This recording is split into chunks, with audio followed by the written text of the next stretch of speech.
नवीन शैक्षणिक धोरणाच्या माध्यमामधून तुमची शिक्षण व्यवस्था नष्ट करायची आहे. डोळे जर आले तर लिंबोळी टाकून औषध घालून दुरुस्त करता येतात. तुमची दृष्टी जर बदलली तर ती कशानेही कुठल्याही प्रकारचं औषध टाकलं तर ती बदलता येऊ शकत नाही. म्हणून पारंपरिक लेखन व पारंपरिक लेखन, तर पारंपरिक या शब्दाचा अर्थ होतो की परंपरेने पूर्वीपासून चालत आलेले अशा प्रकारचं साहित्य. खर तर प्राचीन काळापासून माणूस हा समाजाला एक मूल्यनिष्ठ बनवण्याचा प्रयत्न करत आलेला आहे. प्राचीन काळापासून समाजाला घडवण्याचा प्रयत्न करत आलेला आहे. समाजाला वेगवेगळ्या प्रकारची मूल्य देण्याचा प्रयत्न करत आलेला आहे. परंतु समाज अजूनही मूल्यनिष्ठ झालेला आपल्याला दिसून येत नाही. ही वस्तुस्थिती. मानवी मूल्याची प्रेरणा करण्यासाठी प्राचीन काळापासून संगीत झालं, चित्र झालं, शिल्प असेल, ह्या जशा कला आहेत तशाच प्रकारची साहित्य ही एक कला आहे की माणसामध्ये परिवर्तन घडवून आणण्यासाठी, माणसामध्ये बदल घडवून आणण्यासाठी, माणसावर संस्कार करण्यासाठी साहित्य अत्यंत सामर्थ्यशाली अशा प्रकारची एक कला आहे. कारण ही कला आपल्याला वेगवेगळ्या प्रकारच्या पातळीवर काम करताना दिसते आहे आणि त्याचबरोबर मूल्य ही अतिशय व्यापक अशा प्रकारची संकल्पना आहे. ही आपण समजून घेतली पाहिजे. खरं तर आपण बोलताना किंवा ऐकताना किंवा समाजामध्ये वावरताना अनेक प्रकारची लोक भाषण करतात, शिक्षक शिकवतात, मूल्य शिकवतात, जीवन मूल्य शिकवतात. परंतु ज्या मगाच्या या परिषदेच्या अध्यक्षांनी ज्यांनी भाषण केलं, कोणती मूल्य शिकवतात? ही वरवरची मूल्य असतात की जी मूल्ये चिरकाल टिकणारी नसतात, चिरंतन टिकणारी नसतात, जी मूल्य तात्कालिक मूल्य असतात, अशा प्रकारची मूल्य आपल्याला सांगितली जातात. आणि म्हणून मूल्य संकल्पनाच्या सुद्धा मुळाशी काय आहे तर या समग्र मानवाचा विकास, समग्र मानवी जीवनामध्ये परिवर्तन हे अत्यंत या मूल्याच्या मुळाशी आपल्याला दिसून यायला लागतं.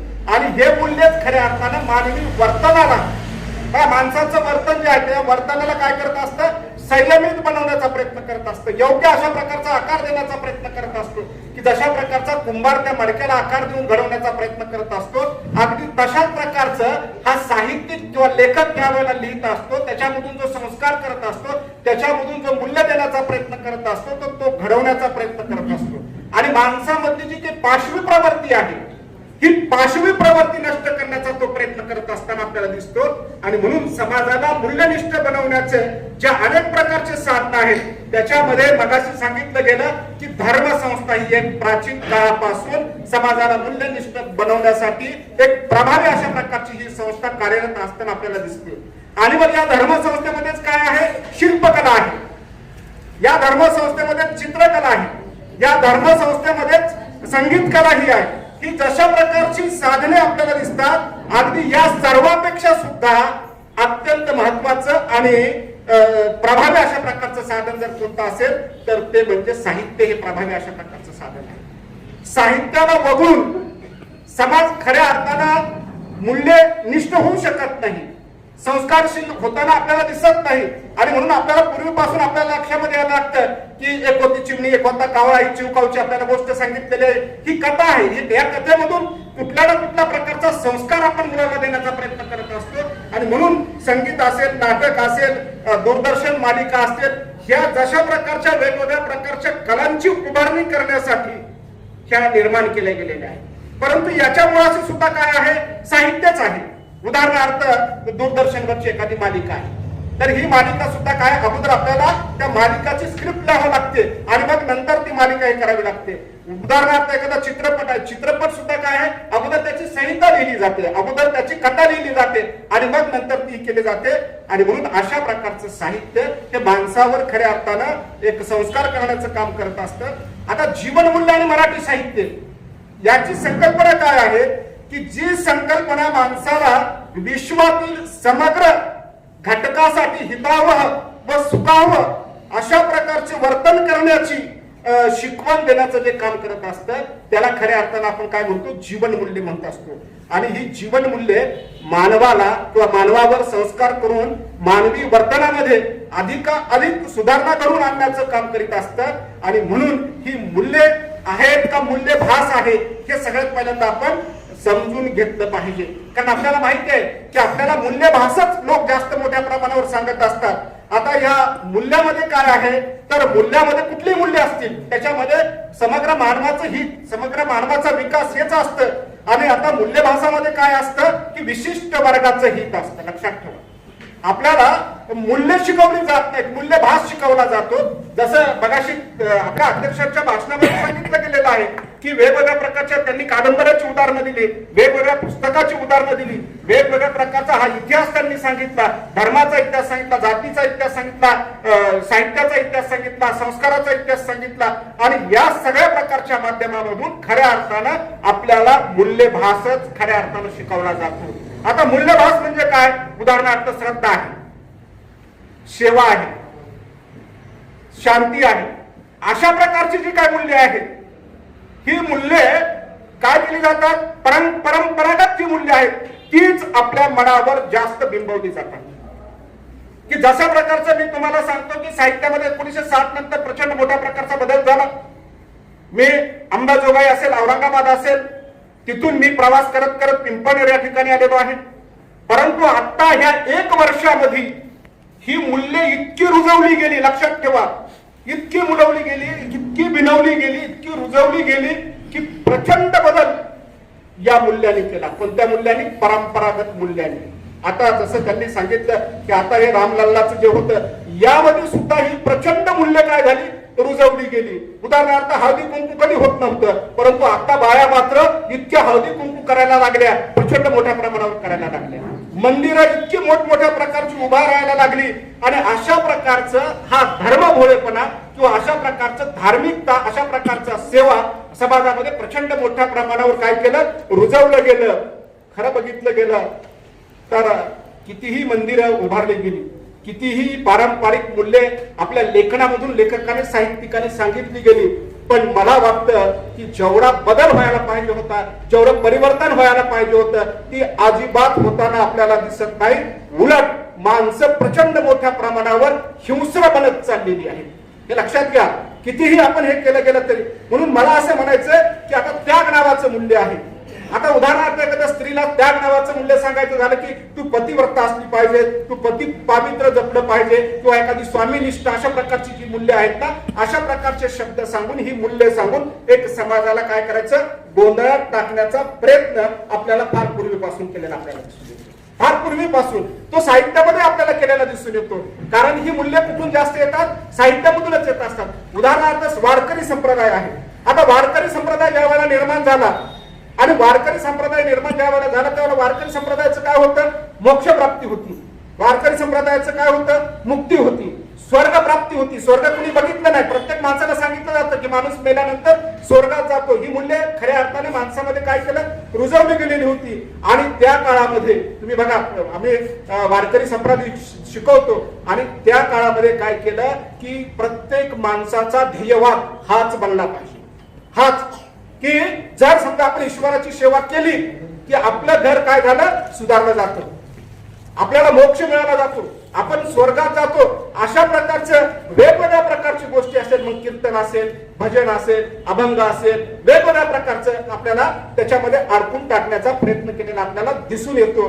आणि म्हणून त्यासाठी आपण काय केले पाहिजे? लेखक खऱ्या अर्थानं साहित्य निर्मिती करत असतो. त्याचबरोबर आपल्याला यज्ञ असेल, तप असेल, याही गोष्टी आपल्याला प्रचंड मोठ्या प्रमाणात पूर्वीपासून या वारकरी संप्रदायामध्ये आपल्याला सांगितलं गेलं जातं. भक्ती मूल्य हे खऱ्या अर्थाने काय ठेवलं? केंद्रस्थानी ठेवलं. विठोबा, विठ्ठल हे काय केलं? त्यांनी अत्यंत महत्वाचं आपलं देवस्थान निर्माण केलं. आणि या विठ्ठला भोवतीच खऱ्या अर्थाने वारकरी संप्रदायामधली माणसं सगळी काय करायला लागली? साहित्य निर्माण करायला लागली. खरं तर त्यात तो काळ अज्ञानाचा काळ होता, शिक्षणाचा अधिकार नव्हता, चातुर्वर्ण व्यवस्था होती, हे पण आपल्याला माहिती होतं. शिक्षण घेऊ दिलं जात नव्हतं. परंतु त्या काळामध्ये या वारकरी संप्रदायामध्ये खऱ्या अर्थानं सगळे संत सुद्धा श्रद्धा असेल, निष्ठा असेल, पूजा असेल, स्तुती असेल, नामस्मरण असेल, याच्याशिवाय कुठल्याही प्रकारचं काम त्या काळामध्ये चालत नसत. सगळ्या जाती धर्मातली माणसं खऱ्या अर्थाने या वारकरी संप्रदायाशी पूर्वीच्या काळामध्ये जोडली गेलेली होती. आणि या वारकरी संप्रदायामध्ये काय होतं, उदाहरणार्थ सावतामाळी आहे, कांदा मुळा भाजी अवघी विटाबाई माझी. कांदा मुळा भाजी अवघी विटाबाई माझी, लसूण मिरची कोथंबीर अवघा झाला माझा हरी. म्हणजे प्रत्येक शब्दामध्ये, आता आपण म्हणतो की सावतामाळी लसूण काढताना विठ्ठल दिसायचा, संत जनाबाई आहे पाणी भरायला लागली तरी विठ्ठल दिसायचा, झाडलोट करायला लागली तरी तिला विठ्ठल दिसायचा. म्हणजे उठता बसता तुमचं नामस्मरण, अशा प्रकारची भूमिका घेऊन ही मूल्ये सतत सतत या संत साहित्यामधल्या लेखकांनी तरी आपल्यावर रुजवलेली आपल्याला दिसून यायला लागतात. आता या संत साहित्यामध्ये सुद्धा खऱ्या अर्थानं भजनामध्ये एकी होती, पण जेवणामध्ये बेकी होती, जेवण एकत्र करत नसायची. आता इतकंही असून सुद्धा संत चोखामेळा म्हणतो की ऊस डोंगा परी रस नव्हे डोंगा. म्हणजे संत चोखामेळ्याला सुद्धा विद्रोह करावा लागला. पण एक लक्षात ठेवा की संत चोखामेळ्याचा सुद्धा जो विद्रोह आहे, तर तो विद्रोह कशासाठी होता, ही व्यवस्था बदलण्यासाठी नव्हता. लक्षात ठेवा, ही व्यवस्था बदलण्यासाठी नव्हता, परिवर्तनासाठी नव्हता. मलाही या विठ्ठलाकडे यायला पाहिजे, अशा प्रकारची भूमिका त्यांची होती. आणि म्हणून आता गोरा कुंभारासारखा सुद्धा आहे. या गोरा कुंभारासारख्या मध्ये सुद्धा काय म्हणतात की देवा मी तुझा कुंभार नाशिक पापाचे डोंगर. ठीक आहे, पण तुमची श्रद्धा कशासाठी होती? खरं तर देव ज्या वेळेला येतो त्यावेळेलाच खऱ्या अर्थाने अंधश्रद्धा निर्माण होतात. देवाच्या भोवती सगळ्या गोष्टी काय झालेल्या आहेत, गुंफलेल्या आहेत. आजही माणसाला त्याच्यामध्ये प्रचंड मोठ्या प्रमाणावर गुंफवलं जातं. आणि म्हणून मला सांगायचं याच्यामधून की साहित्याने जसं वेगवेगळ्या प्रकारचं लेखन आपल्या या साहित्यामधून केलं, ही मूल्य नाही तर मूल्यभास रुजवण्याचा प्रयत्न केला. याचा अर्थ मी असा म्हणत नाही की वारकरी संप्रदायामधल्या माणसांनी खऱ्या अर्थाने या समाजामध्ये चांगल्या प्रकारचं परिवर्तन व्हावं, चांगल्या प्रकारचा बदल घडून यावा, अशा प्रकारचं काम केलं नाही. परंतु त्यामध्ये त्यांचंही काही वेळेला आपल्याला काम चांगल्या प्रकारचं दिसून यायला लागतं. पण मूल्य रुजवताना मात्र अशाच प्रकारची मूल्य रुजवली गेली की ज्याच्यामुळे समाज रूढी परंपरा अंधश्रद्धा भोळेपणा याच्यामध्ये प्रचंड मोठ्या प्रमाणावर काय झालेलं आहे, गुंतला गेलेला आपल्याला दिसून यायला लागतो.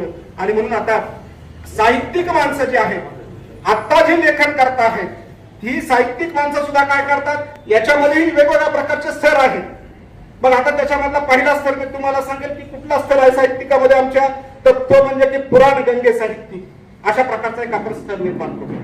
पुराण गंगे साहित्यिक म्हणजे काय की खऱ्या अर्थानं पुराणाला, रामायणाला, महाभारताला खऱ्या अर्थानं पुढे ठेवून हीच खऱ्या अर्थानं ही समाजाला बदलविणारी मूल्य ह्याच्यामध्ये आहेत. याच्यामधली जी पात्र आहेत, याच्यामध्ये घडलेले जे घटना आहेत, याच्यामध्ये घडलेले जे प्रसंग आहेत, हेच खऱ्या अर्थाने समाजाला काय करू शकतात, बदलवू शकतात. हेच खऱ्या अर्थाने समाजामध्ये परिवर्तन घडवून आणू शकतात.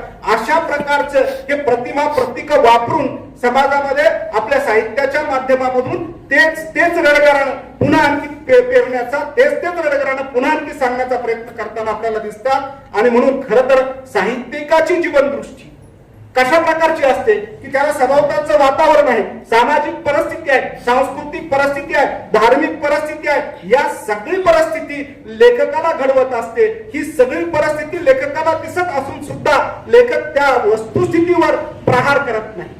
लक्षात ठेवा, प्रहार करत नाही. म्हणून 1907 नंतर एक कवी येतो आणि म्हणतो की हे महाकवी, तुला महाकवी तरी कसं म्हणावं.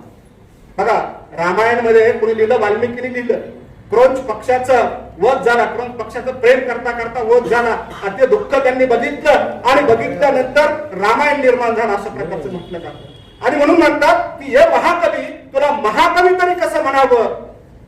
हा आमचा अन्याय अत्याचार वेशीवर टांगला असता तर तुझं नाव आम्ही आमच्या काळजावर कोरलं असतं. महाकवी म्हणतात.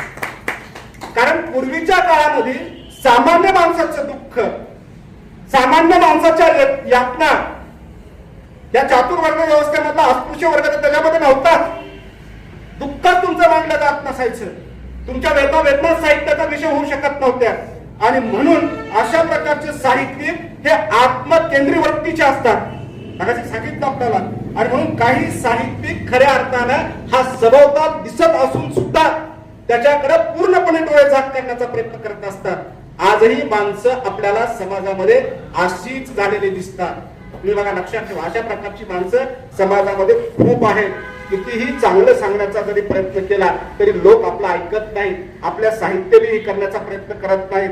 आणि म्हणून अशा प्रकारचे हे जे काही पुराणगंगे साहित्यिक आहेत ते पुराणगंगे साहित्यिक मात्र खऱ्या अर्थाने समाजामध्ये एक वेगळ्या प्रकारचा विषय मांडून समाजाला हे आपला भूल देण्याचा प्रयत्न करतात, भुलीमध्ये ठेवण्याचा प्रयत्न करतात. आणि म्हणून जे काही आधी सांगून झालेलं आहे, सांगितलेलं आहे तेच पुन्हा परत परत उगाण्याचा प्रयत्न करतायत. स्वतंत्र म्हणजे स्वतःच काहीच नसतं, स्वतःच काहीच नसतं, स्वतःच सांगितलं पाहिजे. आता उदाहरणार्थ पूर्वीच्या काळात मी लहान होतो त्यावेळेला मला सांगितलं होतं की जमीन जर हादरली, भूक असे हादरली की काय होतं, खाली एक शेषनाग असतो, खाली भला मोठा नाग असतो आणि तो नाग काय करतो, डोलायला लागतो आणि डोललं की जमीन हलती. अशा प्रकारचं सांगितलं जातं. हे अशा प्रकारचं पुराणामध्ये याच्यामध्ये हे सगळं काय केलेलं आहे, निर्माण केलेलं आहे. आम्हाला अण्णाभाऊ साठे निर्माण व्हावे लागतात आणि अण्णाभाऊ साठे म्हणतात की ही पृथ्वी शेषाच्या मस्तकावर तरलेली नसून ती गोरगरिबांच्या कष्टकऱ्यांच्या तळहातावर तरलेली आहे. अशा प्रकारच्या अण्णाभाऊ साठे हा बुलंद आवाज त्या ठिकाणी करतात. हे खरं साहित्य आहे, हे खरं साहित्य आहे. पण आज त्याच अण्णाभाऊला त्यांचं जे काही खरं साहित्य आहे ते साहित्य बाजूला फेकलं गेलं आणि जे वरवरचं जे साहित्य आहे, जे पुराणगंगेचं जे साहित्य आहे, अशा प्रकारचे जे साहित्यिक आहेत तेच साहित्यिक पुढे येताना दिसत आहेत. मगाशी वानखेडे साहेबांनी सांगितलं की माझ्या एवढ्या कादंबऱ्या आलेल्या आहेत. मला लोक अशा अशा प्रकारचे म्हणतात. ही अगदी खरी गोष्ट आहे, ही रास्त गोष्ट आहे. मी शिक्षण क्षेत्रामध्ये आहे, मी प्राध्यापकी पेशेमध्ये आहे. माझा इतिहास आजच्या आमच्या कार्यक्रमाचे अध्यक्ष आहेत त्यांनाही माहित आहे. ते त्यांच्याकडे बघून मी बऱ्याच गोष्टी शिकण्याचाही प्रयत्न करत असतो. पण सत्य लिहिलं पाहिजे, सत्याच्या बाजूनेच आपण पुढे जाण्याचा प्रयत्न केला पाहिजे. पण 99% लोक मी तुम्हाला सांगतो सत्याची बाजू धरत नाहीत, स्वार्थ मतलब अशाच प्रकारच्या भूमिकेने मी कसा मोठा होईल, मी कसा पुढे जाईल, माझं नाव कसं होईल, अशाच प्रकारचं काम करतात. जसं की आता अभ्यासक्रमामध्ये सुद्धा तुम्हाला सांगतो कुठलं साहित्य लावलं जातं, हे पुराणगंगेचं साहित्य लावलं जातं. इतकी फिल्डिंग भारी केली जाते. मला एक अकोल्याहून फोन आला होता गेल्या महिन्यामध्ये. सर म्हणाले की तुम्ही आदिवासी भागामध्ये राहतात आणि आदिवासी भागामध्ये राहायचं म्हटल्यानंतर काय आहे की इकडे जे एक आहे की रामायण कथा चालते, आदिवासी भागामध्ये पाड्यावर रामायण कथा सांगितली जाते. हो म्हणलं सांगितले जाते. आणि मग म्हणले तुमच्याकडे राईनपाडा नावाचं गाव आहे. म्हणलं आहे, राईनपाडा नावाचं गाव आहे. म्हणले तिथलं माझे काय आहे ओळखीचे. मग सर तिथं काही कथेकरी आहेत आणि या कथेकऱ्यांना तुम्ही कुठे पाठवा, भोपाळला पाठवा. भोपाळला NCERT मध्ये त्याचं 2 दिवस संमेलन होतं आणि 2 दिवस संमेलनामध्ये त्यांना रोज 2,500 ते 3,000 रुपये रोज दिला जाईल. 3 दिवसाचं संमेलन होईल आणि त्यांचं जाणं येणं त्या ठिकाणी होईल. मी म्हणलं सर एवढं कशासाठी आहे, ते काय रिस्पॉन्स देत नाही. मी म्हणलं मी विचारतो. नाही म्हणले त्यांचं जे आम्हाला आहे ते तिथं जाणून घ्यायचंय आणि त्याच्यावर अभ्यासक्रम तयार करायचा आहे. सरांना कदाचित माहित नसेल, त्याच्यावर अभ्यासक्रम तयार करायचा आहे. म्हणजे आताची जी काही विद्वान मंडळी आहे, जी शिकलेली मंडळी आहे, अशा प्रकारचं या पुराणगंगा निर्माण करणाऱ्या साहित्यिकाला साथ देण्याचा प्रयत्न करत असतात. म्हणून अशा प्रकारचं साहित्य आहे पूर्वीपासून चालत आलेलं आहे. मी म्हणालो की अशा प्रकारचं साहित्य वाचून सुद्धा माणसं प्रचंड मोठ्या प्रमाणावर हिंस्र झालेले आपल्याला दिसून यायला लागतात. हे साहित्यामध्ये खऱ्या अर्थानं माणसाचा विकास होताना आपल्याला दिसत नाही. आणि म्हणून हा साहित्यिक सुद्धा काय करतो, आपल्या आयत्या पिठावर रेगोट्या मारण्याचा प्रयत्न करताना आपल्याला दिसतो. जसं सांगितलं की विस खांडेकरांची ययाती असेल किंवा शिवाजी सावंताचं मगाचं उदाहरण दिलं मृत्युंजय नावाची कादंबरी असेल, ही सुद्धा कादंबरी आपल्याला त्याच्यामध्येच गेलेली आपल्याला दिसून यायला लागतात. दुसरी गोष्ट आहे की कल्पितात म्हणजे कल्पनेमध्येच रमणारे साहित्यिक आहे, कल्पनेमध्ये रमणारे साहित्यिक आहे. कुठलं ते दीडदमडीचं तेल आणलं, ते आहे बघा, दीडदमडीचं तेल आणलं, ते सांडून गेलं, त्याच्यामध्ये उंटही वाहून गेला. अशा प्रकारचं जे काही कल्पनेमध्ये रमणारे साहित्यिक आहेत. आणि मग हे साहित्यिक सुद्धा काय करतात, वास्तव आपल्या साहित्यामध्ये येऊ देत नाही, खरं आपल्या साहित्यामध्ये येऊ देत नाही. एक उदाहरण तुम्हाला सांगतो काय आहे की आता आमचं नवीन शैक्षणिक धोरण आलेलं आहे आणि या नवीन शैक्षणिक धोरणामध्ये इतके प्राध्यापक, इतके लोक कामाला लागलेले आहेत, त्याच्यामध्ये अनेक चुका आहेत सर आहेत, पण ते सांगत नाही, कुणीच सांगत नाही. सगळं किती चांगलं आहे, किती चांगलं आहे, कशा पद्धतीने आहे, काय काय आहे. आता त्याच्यामध्ये अनेक आता नोकऱ्या पण नाही, बऱ्याच गोष्टी आहेत त्याच्यामध्ये. हे सांगितलं जातं की कौशल्यावर आधारित शिक्षण आहे. कशाचं कौशल्य, डोंबल्याचं कौशल्य कौशल्य तर अगोदरच आहे ना, IIT आहे, इंजिनिअरिंग आहे, मेडिकल आहे, वेगवेगळं लघु उद्योग केंद्र आहे धुळ्याला, तुमच्या नाशिकला, जळगावला, प्रत्येक जिल्ह्याला आहे. रेशीम उद्योग केंद्र आहे, त्याच्यामध्ये वेगवेगळ्या प्रकारची योजना आहेत. कुक्कुट पालन आहे, मच्छी पालन आहे, असे वेगवेगळ्या प्रकारचे पालन ही कौशल्य आहेत ना. ज्याला कौशल्य शिकायचं तर शिकवण ना. परंतु या अशा प्रकारच्या नवीन शैक्षणिक धोरणाच्या माध्यमामधून तुमची शिक्षण व्यवस्था नष्ट करायची आहे, या शिक्षण व्यवस्था संपून टाकायची आहे. त्या दृष्टिकोनामधून काही शाळा बंद केलेल्या आहेत, महाविद्यालय क्लस्टर पद्धत आलेली आहे, हेही बंद करायचं आहे. पण तरीही आमची जी काही मंडळी आहे कुठलाही साहित्यिक हे मांडण्याचा प्रयत्न करत नाही किंवा हे बोलताना आपल्याला दिसत नाही. अशा प्रकारची कल्पनामध्ये रमणारे जे काही पूर्वीचं साहित्य निर्माण झालं, उदाहरणार्थ विठ्ठलाची ओढ लागली, बघा हे साहित्य निर्माण झालं पूर्वीच्या काळात, विठ्ठलाची ओढ. अगदी तशाच प्रकारचं आताही अशा प्रकारचं माणसं साहित्य निर्माण करताना आपल्याला दिसतात. म्हणून अशा प्रकारचं या कल्पनामध्ये रमणारे पण साहित्यिक आहेत. दुसरी गोष्ट अशी आहे की लघु जीवन दृष्टीची साहित्यिक, म्हणजे लघु म्हणजे काय, शॉर्ट, आपण म्हणतो ना काय शॉर्ट माइंडेड आहे, हा आकुड मनाचा माणूस आहे. म्हणजे हा लघु जीवन दृष्टीचा जो काही साहित्यिक असतो ना, या साहित्यिकाचा भरणा आताच्या काळामध्ये खूप मोठ्या प्रमाणावर झालेला आहे, खूप मोठ्या प्रमाणावर. कारण याची जी मनोवृत्ती असते ते आत्मकेंद्रीय असते, स्वतःच्याच भोवती आपण गुरफटून गेलेले जाते. एखादा स्वतःला आलेला अनुभव तो मांडण्याचा प्रयत्न करत असतो. उदाहरणार्थ कसा कुठला अनुभव आहे, व्यक्तिगत पातळीवरचं प्रेम, अशा प्रकारचा तो अनुभव आपला स्वतःची स्वतः मांडून टाकण्याचा प्रयत्न करत असतो. आणि मग याच्यामध्ये काही ज्या भावभावना असतात त्या भावभावना सुद्धा स्वतःच्याच भोवती गुरफटून गेलेल्या असतात. आज जगामध्ये इतके प्रश्न आहेत, आज जगामध्ये इतक्या यातना आहेत, जगामध्ये इतके दुःख आहेत.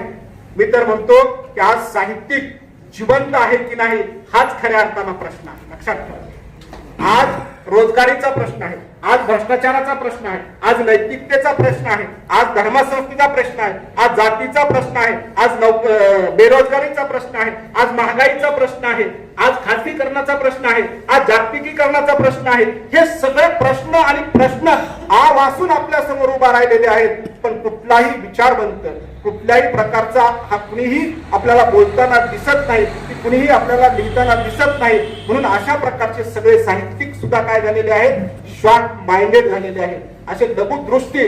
कारण दृष्टी बघा, दृष्टी विशाल असली पाहिजे. माणसाचे डोळे जर आले तर लिंबोळी टाकून औषध घालून दुरुस्त करता येतात.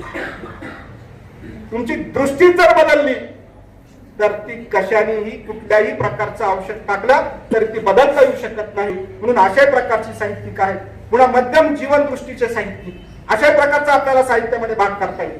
आता मध्यम जीवन दृष्टीचे साहित्यिक आत्मकेंद्रित नसतात. लक्षात ठेवा, मध्यम दृष्टी केंद्र जे आहे अशा प्रकारचे साहित्यिक आत्मकेंद्रित नसतात.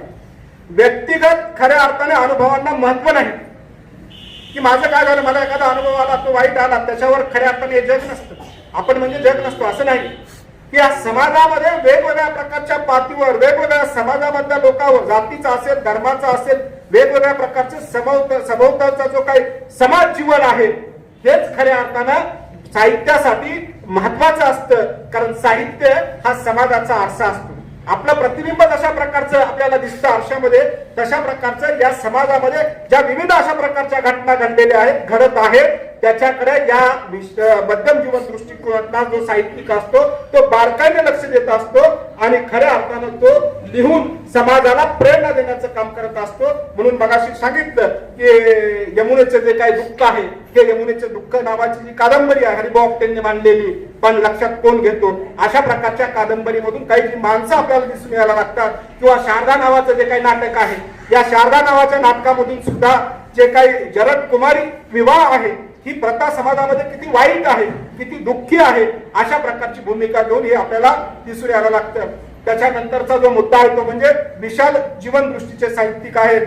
आणि खर तर या विशाल जीवन दृष्टिकोनातले जे साहित्यिक आहेत, हे साहित्यिक काय करत असतात की माणूस हेच मूल्य सगळ्यात महत्वाचं मानत असतात. लक्षात ठेवा, कारण माणूस फार महत्वाचा आहे. म्हणून आमच्या बाबुराव बाबू म्हणतात की एक प्रतिभावान माणसा तूच आहे सर्व काही. काय की हे प्रतिभावान माणसा तूच आहे सर्व काही, तूच सूर्याला सूर्य म्हटले, लक्षात ठेवा काय. पण आज सूर्याला कुणी सूर्य म्हटलं, माणसानेच म्हटलं. पण आम्ही सूर्याला देव केला. रोज सकाळी माणसं उठतात, सूर्याला देव म्हणतात. कारण काय झालेलं आहे की माणसाचा जन्मच बाई म्हणते, स्त्री म्हणते आपल्या मुलाला की एवढा मोठा जन्म तुला कुणी दिला, देवाने. लक्षात ठेवा, एवढा मोठा जन्म तुला देवाने दिला. इथूनच खऱ्या अर्थाने आपली सुरुवात होती. लहानपणापासूनच आपल्यावरचे संस्कार केले जातात. आणि म्हणून हे प्रतिभावान माणसा तूच आहे सर्व काही. लक्षात ठेवा, माणूस हा खूप प्रतिभावान आहे. माणूस हा खूप सर्जनशील आहे. माणूस हा खूप क्रांती घडवून आणणारा आहे. माणूस हा या समाजामध्ये प्रचंड बदल घडवणारा आहे. आणि माणसाला स्वतःचं अस्तित्व माहित नाही आणि माहिती होऊ दिलं जात नाही. म्हणून हे प्रतिभावान माणसा तूच आहे सर्व काही, तुझ्यामुळे सुंदर झाली मही.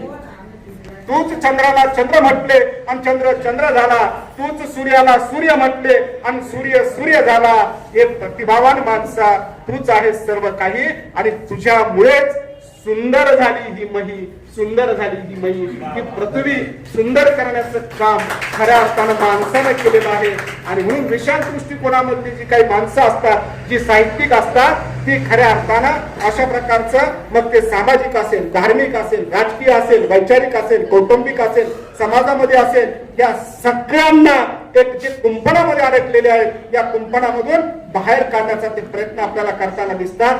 खऱ्या अर्थानं ही पारंपरिक मूल्ये कशा प्रकारची आहेत आणि इंग्रजांच्या काळामधून नंतर आलेली जी काही मूल्य आहेत, हीच मूल्य खऱ्या अर्थाने माणसाच्या जीवनाला उभारी देणारी आहेत, माणसामध्ये बदल घडवून आणणारी आहेत, माणसामध्ये क्रांती करणारी आहेत. आणि म्हणून इंग्रजाच्या आगमनानंतर इथं शिक्षण व्यवस्था आली, लोक शिकायला लागले आणि मग हळूहळू खऱ्या अर्थाने निबंध वाङ्मय जन्माला आले, महात्मा ज्योतिबा फुले जन्माला आले, डॉक्टर बाबासाहेब आंबेडकर जन्माला आले. आणि बाबासाहेब आंबेडकरांनी 26 जानेवारी म्हणजे परवा आपण म्हणतो 26 जानेवारी 1950 साली या देशाला संविधान दिले. लक्षात ठेवा. आणि या संविधानामधली जी मूल्य आहेत, स्वातंत्र्य, समता, बंधुता, न्याय आणि विज्ञानवाद, बुद्धी प्रामाण्यवाद, ही मूल्ये खऱ्या अर्थाने आज आपल्याला समाजामध्ये रुजवण्याची गरज निर्माण झालेली आहे. लक्षात ठेवा. आणि हीच मूल्ये काय करायला लागलेली आहेत, माणसं बाजूला सारायला लागलेली आहेत आणि या लोकशाहीच्या नावाखाली हुकुमशाही निर्माण करण्याचा प्रयत्न केला गेलेला आहे. आज एवढी वाईट या देशावर परिस्थिती आहे.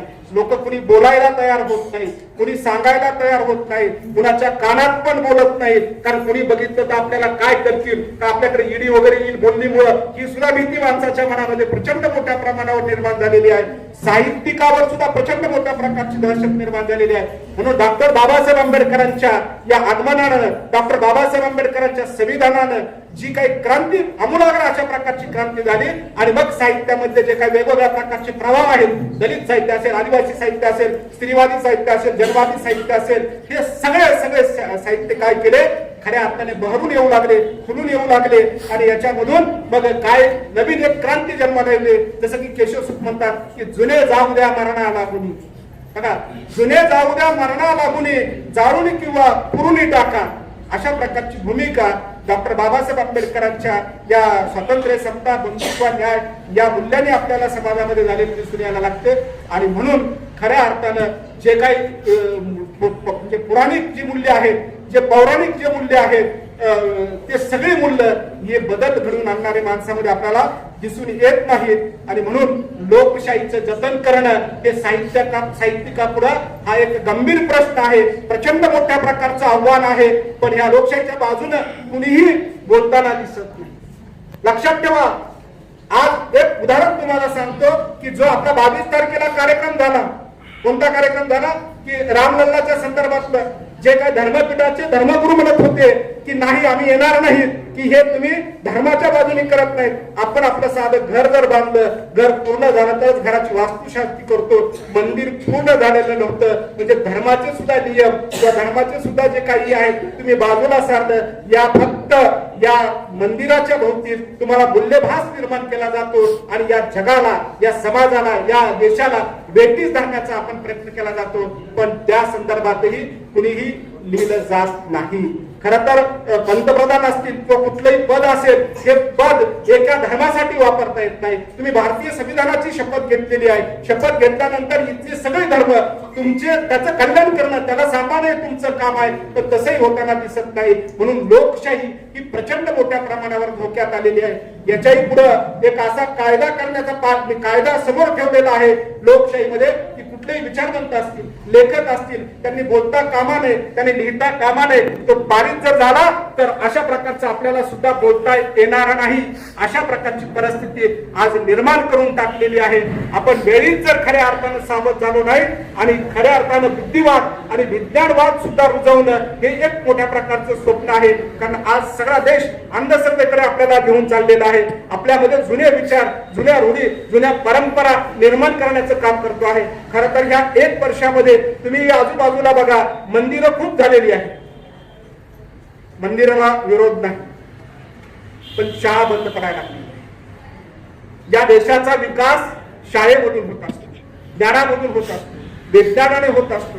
कारण आपण बघितलं, भारताचा आणि ऑस्ट्रेलियाचा मॅच चालू होता आणि भारताचा आणि ऑस्ट्रेलियाचा मॅच चालू असताना या आपल्या महाराष्ट्रामधल्या किंवा बाहेरच्या सुद्धा राज्यामधल्या लोकांनी प्रचंड देवदेव केली. कुणी तप केलं, उज्जैनचं पण टीव्हीवर दाखवलं, कुणी यज्ञ केलं, कुणी काय काय केलं. भारत देश मॅच हरला. मला सांगितलं अविनाशजी पाटील सरांनी, आपण अशा प्रकारची ही गोष्ट रुजवण्याचा म्हणजे काय, अंधश्रद्धा रुजवण्याचा आपण प्रयत्न करतो आहोत. आणि अंधश्रद्धेमध्ये आपण जर अडकलो तर आपलं काहीही होणार नाही. महात्मा फुले सांगून गेलेले आहेत की विद्या विना मती गेली, मती विना नीती गेली, नीती विना वित्त गेले, वित्त विना शूद्र खचले आणि एवढे अनंत एका विद्येने केले. पुन्हा आपण जर अज्ञानामध्ये आणखी गेलो तर आपलंही काही होणार नाही. सर्व धर्म समभाव हे सुद्धा आता निर्माण करणं किंवा ते जतन करणं ही आपली गरज आहे. कारण काय झालेलं आहे की सर्व धर्म समभाव आपल्याला हे करू देत नाही. कारण आज आपल्या महाराष्ट्रामध्ये आपण बघतो आहोत की प्रत्येक जातीमध्ये भांडण लावलेलं आहे. आरक्षणाच्या माध्यमातून प्रचंड मोर्चे निघायला लागलेले आहेत, कुठलाही उठायला लागलेला आहे, जातीच्या नावावरून मोर्चे काढण्याचा प्रयत्न करत आहेत. याचा अर्थ ते लोक काय आहेत, त्यांच्यापर्यंत सत्य माहिती पोहोचत नाही. शासन सुद्धा त्यांना काय करायला लावलेलं आहे की तुम्ही असं करा, तुम्ही तसं करा, त्यांची माणसं आहेत आणि समाजामध्ये भांडण लावून टाकण्याचा प्रयत्न केला गेलेला आहे. की ज्या आम्हाला साने गुरुजींनी खरा तो एकच धर्म जगाला प्रेम आरोपावे हे मूल्याने काय केलं, बाजूला टाकून दिलं गेलं. म्हणून संविधानामध्ये जी काही मूल्य आहेत ही मूल्य आपण खऱ्या अर्थाने पाहिली पाहिजेत. आणि जी कुरूपता वाढत चाललेली आहे आणि ही कुरूपता आपण नष्ट करण्याचा प्रयत्न केला गेला पाहिजे. आपल्याकडे संविधानाच्या माध्यमातून केले गेले पाहिजे. खरं तर बाकीचे दोघं जण नसल्यामुळे मी जास्त वेळ घेतो आहे. मी एवढंच म्हणेल की माणूस फार सुंदर आहे, माणसाच्या भोवती साहित्य निर्माण झालं पाहिजे. खरं तर एखादी बाग आहे आणि ही बाग जर समजा एखादा बगीचावाला म्हणाला की एकाच रंगाची करायची आहे, एखादी बाग आहे आणि ही बाग एकाच रंगाची करायची आहे, तर ते कधीही शक्य होणार नाही. हे लक्षात ठेवा. त्या बागेमध्ये गेल्यानंतर तुम्हाला विविध फळांची झाडं दिसायला लागतात, तरच त्या बागेचं सौंदर्य वाढून दिसायला लागतं. त्या बागेमध्ये निळ्या रंगाची फुलं असतात, त्या बागेमध्ये हिरव्या रंगाची फुलं असतात, त्या बागेमध्ये जांभळ्या रंगाची फुलं असतात. ही फुलं हे सौंदर्य खऱ्या अर्थानं त्या बागेचं वाढवत असतात. कुठलंही फुल म्हणत नाही की हे निळं फुल इथं नको, निळं म्हणत नाही हिरवं नको, अशा प्रकारची भूमिका ते फुलं घेत नसतात. म्हणून मित्रांनो, आपण कास पठारला खास जातो, साताऱ्याकडे कास पठारला फक्त फुलं बघण्यासाठी जातो. ही सौंदर्य खऱ्या अर्थानं आपण या साहित्याच्या माध्यमामधून एक चांगल्या प्रकारचं वाढवण्याचा जर प्रयत्न केला तर निश्चितच काय होईल, हे जग, हे देश चांगल्या प्रकारचा निर्माण होण्याचा प्रयत्न होईल. तो आपण करावा. कारण मी फक्त जाताना एकच गोष्ट तुम्हाला 2 मिनिटात सांगतो की माणूस सुंदर आहे. एक वडार समाजातला माणूस असतो, काल्पनिक घेतलेली, एक वडार समाजातला माणूस असतो, त्याला एकुलती एक मुलगी असते. ती मुलगी फार सुंदर असते आणि ती मुलगी सुंदर असल्यानंतर ती उपवर होते, तिचं लग्न करायचं असतं. त्यावेळेला तो वडार समाजातल्या माणसाला सांगतात की माझी सुंदर मुलगी आहे, चांगली मुलगी आहे. अरे सूर्य हा खऱ्या अर्थानं खूप सुंदर आहे, तुझी मुलगी सूर्याला दे. ती वडार समाजातला माणूस त्या सूर्याकडे जातो आणि सूर्याला म्हणतो की माझी एकुलती एक मुलगी आहे, या मुलीचं लग्न करायचं आहे आणि तुम्ही सुंदर आहे आणि माझी मुलगी तुम्हाला द्यायची आहे. तो सूर्य म्हणतो की अरे बाबा, तुला कुणी सांगितलं? मला बऱ्याच जणांनी सांगितलं. तर मी काही सुंदर नाही, कारण माझ्या आड जर ढग आले तर मला सुद्धा काय करतात, लपवून टाकतात. म्हणून मी सुंदर नाही तर सुंदर कोण आहे, ढग सुंदर आहे. तुझी मुलगी त्या ढगाला दे. तो वडार समाजातला माणूस त्या ढगाकडे जातो आणि ढगाला म्हणतो की माझी एकुलती एक मुलगी तुम्हाला द्यायची आहे. आणि ढग पण म्हणतात की अरे तुला कोणी सांगितलं, म्हणजे मला सांगितलं पण मी सुंदर नाही. हवा जर आली तर हवा मला काय करते, बरोबर घेऊन जाते. म्हणून सगळ्यात सुंदर कोण आहे, ती हवा आहे. तुझी मुलगी त्या हवेला दे. मग तो हवेकडे जातो. हवेला म्हणतो की माझी एकुलती एक मुलगी आहे, त्या मुलीचं लग्न करायचं आहे. तर तो म्हणतो की तुला कोणी सांगितलं. तो म्हणतो की अरे कितीही सुसाट सुटलो तरी दगड मात्र जागचा हलत नाही. तुझी मुलगी त्या दगडाला दे. तो दगडाकडे जातो आणि दगडाकडे जात असताना तो म्हणतो की माझी एकुलती एक मुलगी तुला द्यायची. त्यावेळेला दगड म्हणतो की अरे तुझं म्हणणं बरोबर आहे, किती हवा सुटली तर मी हलत नाही. पण वडार जर माझ्याकडे आला आणि त्याने धन जर मारले तर धनाने तो माझ्या दगडाचे काय करतो, तुकडे तुकडे करतो. तुझी मुलगी त्या वडाराला दे, म्हणजे माणसाला दे. सगळ्यात शेवटी महत्वाचं कोण आहे, तर माणूस आहे. आपण सगळे माणूस बनण्याची प्रक्रिया या साहित्याच्या माध्यमातून करूया. आणि अशा प्रकारचे हे जे गंभीर प्रश्न आहेत ते आपण साहित्यामधून मांडूया, लिहूया, न कचरता न घाबरता. राकेशजी वानखडे सरांसारखे, भाई अविनाशजी पाटील सरांसारखे, आशुतोषजी पाटील सरांसारखी माणसं निश्चितच हा गाडा पुढे घेऊन जाण्याचा प्रयत्न करतात. आपण सगळेजण केला गेला पाहिजे. म्हणून मी म्हणेल की है अंधेरी रात फिर भी रोशनी की बात कर, है अंधेरी रात फिर भी रोशनी की बात कर, जाळण्या दीप इथे काळजाची बात. रास्ते में लोग काठे घर बिछाते हैं यहाँ, रास्ते में लोग काटे दर बिछाते हैं यहाँ. फुलही उधळील कोणी, चालण्यास सुरुवात कर, चालण्यास सुरुवात कर. अशा प्रकारचं चालूया. या ठिकाणी मला आपण संधी दिली त्याबद्दल मी संयोजकाचे डॉक्टर सिद्धार्थ जगताप सरांचे, राकेशजी वानखडे सरांचे मनपूर्वक आभार मानतो. आणि तुम्हीही खरं तर मला 40 ते 45 मिनिट सहन केलं त्याबद्दल तुमचेही मनपूर्वक आभार मानतो. थांबतो. धन्यवाद.